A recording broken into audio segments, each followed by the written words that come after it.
Büyük nokta şimdi.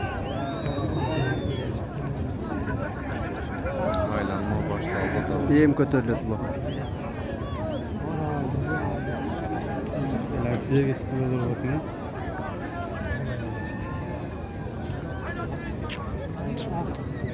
Telefon mu?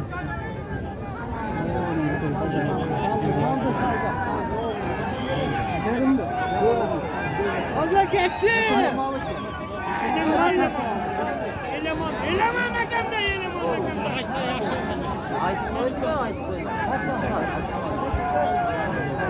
Hakan da senin işte. Skin var mı oturuyor?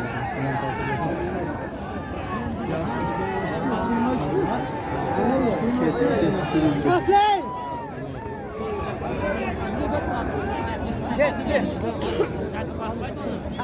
Ya yalaman da gel. Yalaman mı? Tamam mı? Yalaman mı?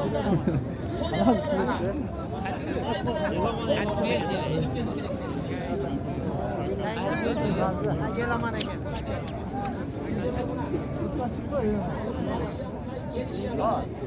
Kim götürdü? Ha. Eleman Güzel yerden biri götürüp lan kim bilir?